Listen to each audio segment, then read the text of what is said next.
खातेवाटपानंतर आता मंत्र्यांना प्रतीक्षा आहे ती पालकमंत्रीपदाची। पालकमंत्रीपदावरूनही सत्ताधाऱ्यांमध्ये रस्सीखेच सुरू झालेली आहे। काही जिल्ह्यांमध्ये यावरून संघर्ष तीव्र होण्याची शक्यता नाकारता येत नाही।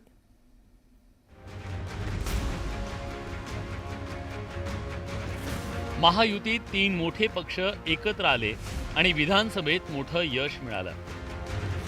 मंत्रिमंडळ विस्तार करताना तिन्ही पक्षाच्या प्रमुखांना तारेवरची कसरत करावी लागली। नाराजीही उफाळून आल्याचं पाहायला मिळालं होतं। आता त्याचा नवा अंक रंगण्याची शक्यता नाकारता येत नाही। पालकमंत्री पदासाठी सुद्धा जिल्ह्यात तगडी स्पर्धा सुरू असल्याचं चित्र आहे। अशातच सगळ्यांचं लक्ष लागलंय ते बीड जिल्ह्याकडे। पंकजा मुंडे आणि धनंजय मुंडे या दोघा भाऊ बहिणीची वर्णी मंत्रिपदावर लागली, त्यामुळे या दोघांपैकी पालकमंत्री पद कुणाला मिळणार यावरून जोरदार चर्चा रंगली आहे। पालकमंत्री तर बीडचाच पाहिजे आणि त्यातले पंकजा मुंडे पाहिजे। नेमकं काय आणि कशा कुठल्या पंकजा मुंडेंनी 5 वर्ष चांगलं काम केलंय, सगळ्या जाती धर्माच्या लोकांना सांभाळून घेतलेले आणि आता बी त्याचा असावा अशी आमची इच्छा आहे। इकडे मोठ्या प्रतीक्षेनंतर महाड पोलादपूरचे आमदार भरत गोगावलेंच्या गळ्यात मंत्रिपदाची माळ पडली, पण आता रायगडच्या पालकमंत्री पदावरून वाद पेटलाय। गोगावलेंनी पालकमंत्री पदावर दावा ठोकलाय, तर दुसरीकडे सलग दुसऱ्यांदा मंत्रिपदावर विराजमान झालेल्या आदिती तटकरेही पालकमंत्री पदाच्या शर्यतीत आहेत। स्वाभाविक आहे, कारण प्रत्येकाला वाटत असतं की आपल्या जिल्ह्यामध्ये जिथून आपण मंत्री झालेलो आहोत किंवा जिथून आपण निवडून आलेलो आहोत तिथलं प्रतिनिधित्व पालकमंत्री म्हणून करण्याची संधी मिळावी। मला वाटते आमचे राज्याचे मुख्यमंत्री आपले फडणवीस साहेब असतील आणि एकनाथजी शिंदे साहेब आणि अजितदादा हे या संदर्भातला योग्य तो निर्णय जो आहे तो निश्चितपणाने घेतील। पण एक आहे की महायुतीचे मंत्री म्हणून किंवा महायुतीचे आमदार म्हणून रायगड जिल्हा असेल किंवा इतर जिल्ह्यांमध्ये आम्ही विकासात्मक दृष्टीने एकत्रितपणाने किंवा महायुती म्हणून एकत्रितपणाने काम करण्याचा प्रयत्न हा सकारात्मक पद्धतीने निश्चितपणाने करणार आहोत।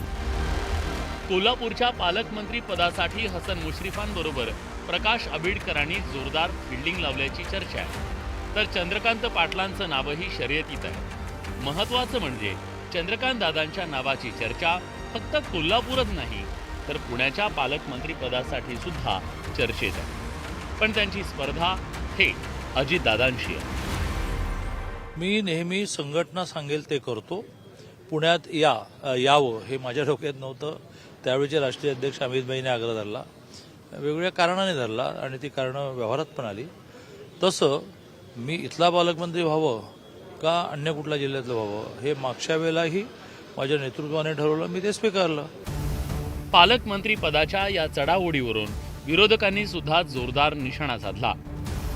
मलईदार खाती मिळावी, आपला आर्थिक गल्ला पक्षाचा किंवा स्वतःचा भरावा म्हणून एकत्र येऊन हे सरकार स्थापन करतात। त्यामुळे शेवटपर्यंत आधी मंत्रिपदासाठी, मग जागा वाटप, खाते वाटप, पालकमंत्रीपद, आता कोणाला काही बीडचं पालकमंत्रीपद मुंड्यांना मिळालं एखादं कोणत्याही, तर संतोष देशमुखला न्याय मिळणार आहे का? आता पालकमंत्री सुद्धा रोटेशन पद्धतीनं घ्या, 1 वर्ष पालकमंत्री, कारण सगळ्यांनाच मोठ्या मोठ्या जिल्ह्यांचे पालकमंत्री व्हायचे आहेत, त्यामुळे करा।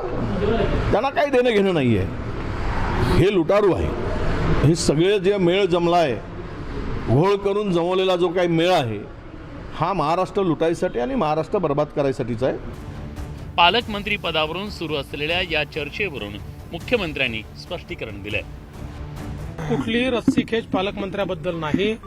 आता आमचे जे काही 3 पक्षाचे नेते आहेत ज्यांना आम्ही जबाबदारी दिलेली आहे ते एकत्रित बसतील, पुढच्या 2-3 दिवसात निर्णय करतील। पालकमंत्री पदावरून तिन्ही पक्षातील मंत्र्यांमध्ये सुरू असलेल्या सुप्त स्पर्धेच्या पार्श्वभूमीवर कुणाचं पारडं जड ठरणार हे आगामी काळात स्पष्ट होईल। Bureau report, news 18 Lokmat.